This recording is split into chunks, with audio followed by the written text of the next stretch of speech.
দিয়ে আজকে যে পর্যায়ে এসে দাঁড়িয়েছি।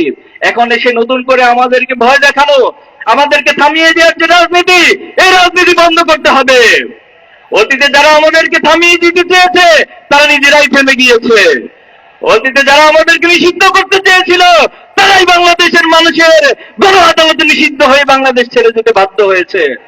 এই জন্য আমাদেরকে ভয় দেখাতে আসবেন না।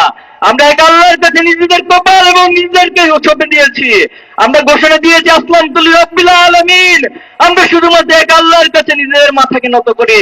দুনিয়ার কোন শক্তি, দুনিয়ার কোন প্রভাবের কাছে আমরা নিজেদের মাথা নত করি না।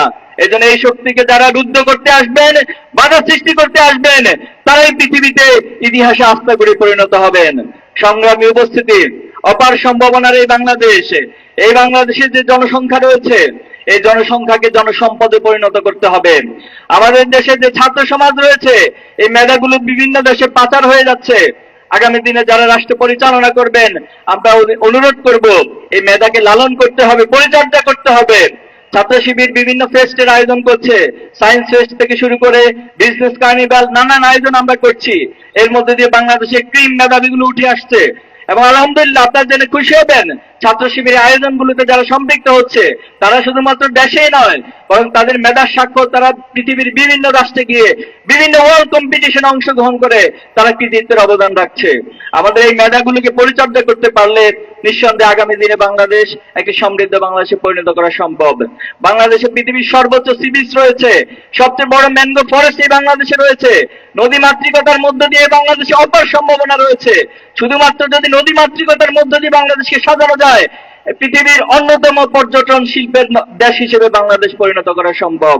বাংলাদেশের যে এত সম্ভাবনা রয়েছে, অতীতে আমরা কখনোই কোন রাজনীতিবিদদেরকে এই সম্ভাবনা নিয়ে কথা বলতে দেখিনি, এই সম্ভাবনা ভাবতে দেখি নাই, বরং তারা বারবার এই বাংলাদেশ থেকে লুটপাটের রাজনীতি করেছে, বাংলাদেশ থেকে অর্থ পাচারের রাজনীতি করেছে, বেগম পাড়ার বড় বড় দালান তারা নির্মাণ করেছে, অর্থ পাচার করে বাংলাদেশকে অর্থনৈতিকভাবে পঙ্গু করে দেওয়া হয়েছে।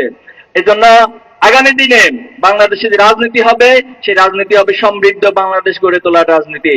বাংলাদেশকে গড়ে তোলার রাজনীতি হবে ন্যায় ইনসাফের রাজনীতি। আগামীর বাংলাদেশ হবে ন্যায় ইনসাফের রাজনীতি। আগামীর বাংলাদেশে কোনো ধরনের কাদা ছড়াছড়ি রাজনীতি হবে না। আজকের এই জেনজি, আজকের এই জেনারেশন জুমার, জেনারেশন আলফা।